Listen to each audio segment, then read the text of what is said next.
students, as you know, we are doing poverty, that is the 7th chapter of Indian economic development.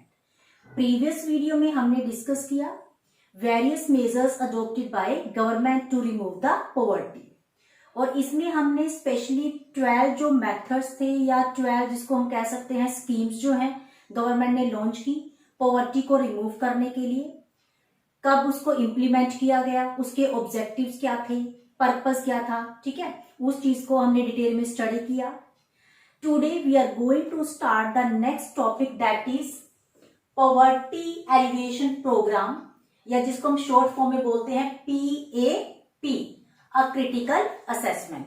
It means government ने number of measures use किए, number of schemes government ने launch की, उसके बाद भी जो poverty है वो पूरी तरह से एलिमिनेट नहीं हुई, उसको पूरी तरह से खत्म करने में गवर्नमेंट जो है वो सक्सेसफुल नहीं रही. So what is the reason behind that? Critical assessment का मतलब होता है किसी भी चीज को असेस करना, किसी भी चीज को एनालाइज करना. इट मीन्स हमने स्कीम्स चलाई, ठीक है, उसकी फंडिंग भी हुई, उसमें से हम कुछ ऑब्जेक्टिव्स को अचीव करने में गवर्नमेंट जो है वो सक्सेसफुल रही, बट उसके बाद भी हम जिसको कहते हैं ना 100% जो रिजल्ट्स हैं वो उसके नहीं आए. So what are the reason behind that? So let's start. First of all, noticeable changes. It means अगर हम बात करें भी डिफरेंट जो स्कीम्स चलाई गई उससे क्या चेंजेस आपको देखने को मिले या क्या बेनिफिट्स हुए. Percentage of population below poverty line was decline from 46% in 1973-74 to 21.9% in 2011 and 12. अगर हम बात करें 1973-74 की तो बिलो पॉवर्टी लाइन जो पॉपुलेशन थी वो कितनी थी? 46%. But due to different measures adopted by government जो बिलो पॉवर्टी लाइन जो पर्सन है, जो पॉपुलेशन है, वो कितने परसेंट रह गई थी? 21.9% इन 2011 एंड 12. तो ये इसका बेनिफिट हुआ. It means below poverty line जो पॉपुलेशन थी, अगर हम बात करें at the time of independence तो मोर देन 50% जो पॉपुलेशन थी वो बिलो पॉवर्टी लाइन थी. बिलो पॉवर्टी लाइन का मतलब होता है वो पॉपुलेशन जो अपनी बेसिक रिक्वायरमेंट्स को भी पूरा नहीं कर पा रही है, ठीक है. और बेसिक रिक्वायरमेंट में हम मेनली 5 रिक्वायरमेंट्स को इंक्लूड करते हैं: फूड, क्लोथिंग, शेल्टर जिसको हम हाउसिंग भी बोलते हैं, एजुकेशन एंड हेल्थ फैसिलिटीज, ठीक है. At the time of independence more than 50% person ऐसे थे जो अपनी बेसिक रिक्वायरमेंट्स पूरा नहीं कर पा रहे थे. अगर हम 73-74 की बात करें तो उस टाइम पे जो डाटा है that is 46%. But due to अपना जो डिफरेंट जो स्कीम्स हैं उसकी वजह से जो परसेंटेज है वो रिड्यूस होकर कितना हो गई थी? 21.9%. तो ये इसका एक बेनिफिट देखने को मिला. Second, wages rate has tend to rise over time. Over time का मतलब कंटिन्यू, लगातार. डिफरेंट स्कीम्स लॉन्च करने के बाद जो वेजेस रेट थी, वेजेस रेट का मतलब होता है वो पर्सन जो डे टू डे के अकॉर्डिंग काम करते हैं, डेली जिनको पेमेंट मिलती है.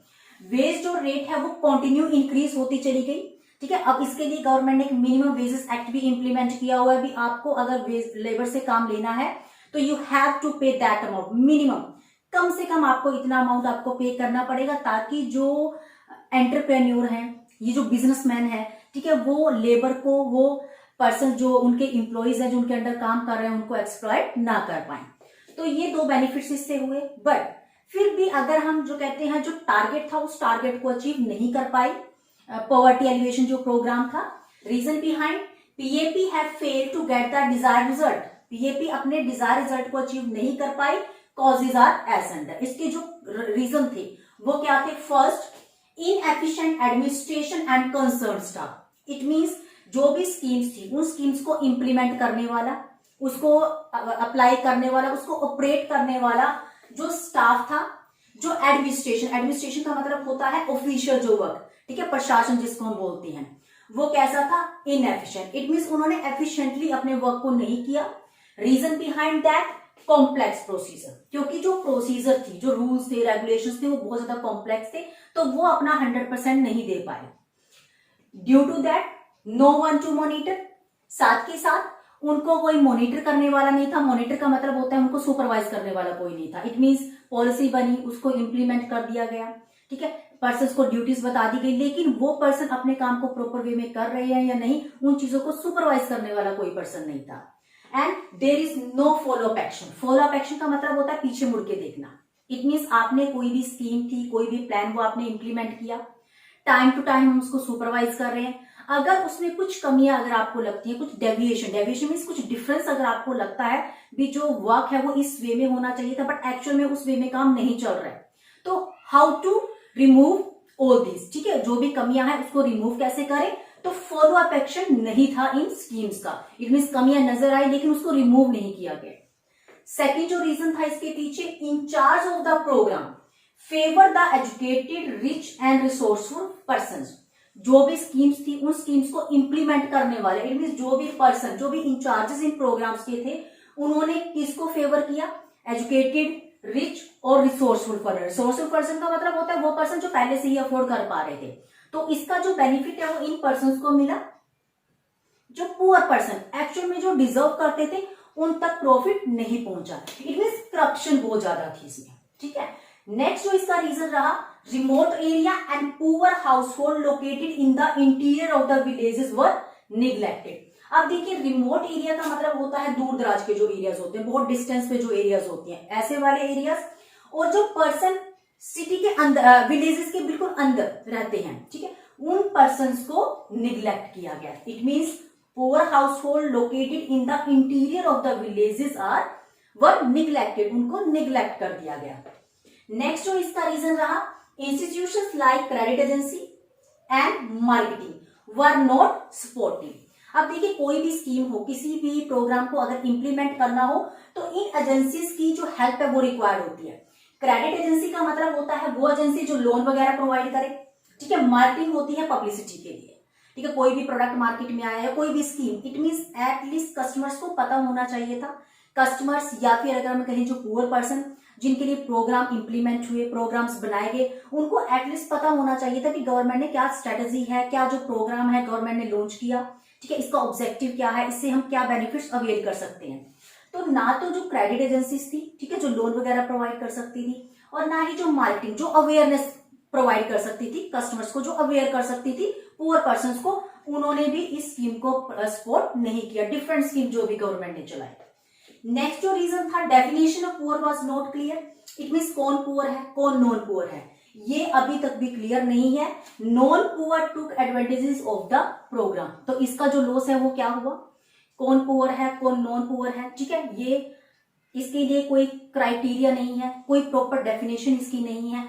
तो इट मीन्स कुछ पर्सन जो नॉन पुअर थे, जो अफोर्ड कर पा रहे थे, उन्होंने भी इन स्कीम्स का बेनिफिट्स अवेल किया।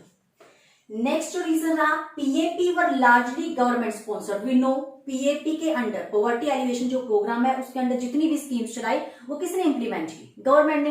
It means government sponsored scheme थी, उसके बाद भी जो पुअर पर्संस हैं उन्होंने उसके बेनिफिट को अवेल नहीं किया due to lack of awareness.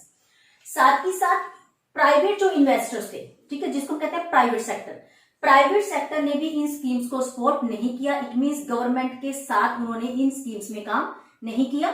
That's why ये जो स्कीम्स थी वो अपने डिजायर रिजल्ट को अचीव करने में सक्सेसफुल नहीं रही। नेक्स्ट जो रीजन इसका था, पावर ग्रुप।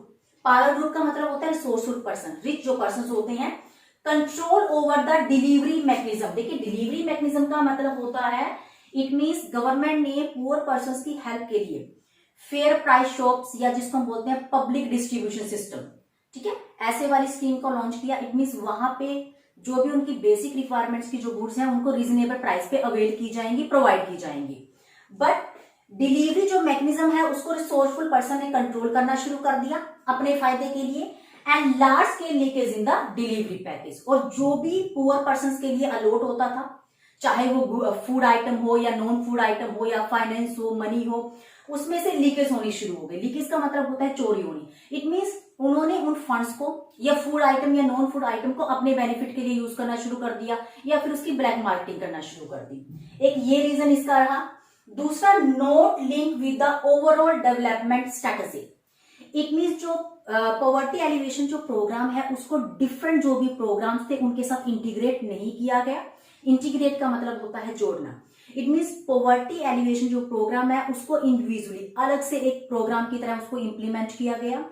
उसको ओवरऑल डेवलपमेंट में जैसे कि हमारा इंफ्रास्ट्रक्चर है, ठीक है, उसमें जैसे आपका हेल्थ, एजुकेशन, और आपका डिफरेंट टाइप का, अगर हम ये कहें जैसे कम्युनिकेशन सिस्टम हो गया, ट्रांसपोर्टेशन सिस्टम है, तो it means each and everything, ठीक है, शुड गो टुगेदर। सभी चीजें साथ साथ डेवलप होनी चाहिए थी। जो पॉवर्टी एलिवेशन प्रोग्राम था वो भी इनके साथ इंटीग्रेट होना चाहिए था, बट पॉवर्टी एलिवेशन प्रोग्राम को इनके साथ इंटीग्रेट नहीं किया गया। That is the root cause of poverty, और ये सबसे बड़ा रीजन है पॉवर्टी का भी, हम पॉवर्टी को रिमूव नहीं कर पाए। एक नेक्स्ट जो इसका रीजन था that is lack of awareness और initiative. It means poor persons को पता ही नहीं चला गवर्नमेंट ने क्या स्कीम्स लॉन्च की, क्या उसके बेनिफिट्स हैं, ठीक है, उसका बेनिफिट वो कैसे अवेयर कर सकते हैं। इट मींस कंज्यूम जो अपना जो पुअर पर्संस थे जिनकी बेनिफिट के लिए इन स्कीम्स को लॉन्च किया गया था, उनमें अवेयरनेस की कमी थी। इनिशिएटिव का मतलब होता है पहल करना, ठीक है, ना तो पुअर पर्संस ने पहल की इसके बारे में जानने की, और ना ही जो मार्केटिंग जो एजेंसीज थी अवेयरनेस जो फैला सकते थे, ठीक है, और ना ही जो प्राइवेट सेक्टर है उसने अवेयर किया। इट मींस इनिशिएटिव की भी कमी थी इसमें और अवेयरनेस की भी कमी थी। तो these are the reason, that's why poverty alleviation program में डिफरेंट स्कीम्स को लॉन्च करने के बावजूद भी वो अपने ऑब्जेक्टिव्स को अचीव नहीं कर पाए। And a statement given by late prime minister Shri Rajiv Gandhi ji, उन्होंने एक स्टेटमेंट दी थी, उनके according only 15% help actually receive to the poor person. It mean जितने भी फंड्स अलॉट होते हैं या फिर जो भी बेनिफिट जो है पुअर पर्सन के लिए डिसाइड होते हैं, उसका सिर्फ 15% उनको मिलता है। इट मीन्स इतनी ज्यादा लीकेज जो है वो डिलीवरी पैकेज में है, या फिर अगर हम कहें इतनी ज्यादा करप्शन है जो कि डिलीवरी सिस्टम में है या फिर किसी भी चीज की एडमिनिस्ट्रेशन में है। जिन पर्संस के लिए बेनिफिट्स थे या जिन पर्संस को बेनिफिट्स मिलने चाहिए थे, उसका सिर्फ 15% उन पुअर पर्संस तक पहुंचा। So that's why poverty alleviation जो प्रोग्राम है अपने टारगेट्स को अचीव करने में सक्सेसफुल नहीं रही। नो डाउट पॉवर्टी रिड्यूस हुई, कुछ परसेंटेज रिड्यूस हुई, एम्प्लॉयमेंट अपॉर्चुनिटीज इंक्रीज हुई, बट एक्चुअल 100% जो रिजल्ट हम चाहते थे वो हम अचीव नहीं कर पाए।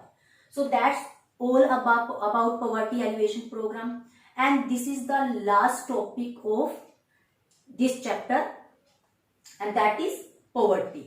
In the next video we will start the new chapter, and that is human capital formation in India.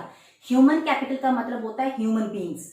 It means skilled जो persons होते हैं उसको कैसे बनाया जाता है। It means एक person की जो skill है उसको कैसे increase किया जाता है, कैसे enhance किया जाता है। तो that is the human capital formation in India. कौन कौन से फैक्टर उसको इफेक्ट करते हैं, उसका बेनिफिट क्या है, ठीक है, उस चीज को हम डिटेल में स्टडी करेंगे। Till then, thank you dear students, keep watching the video and clear your doubts. Thank you so much.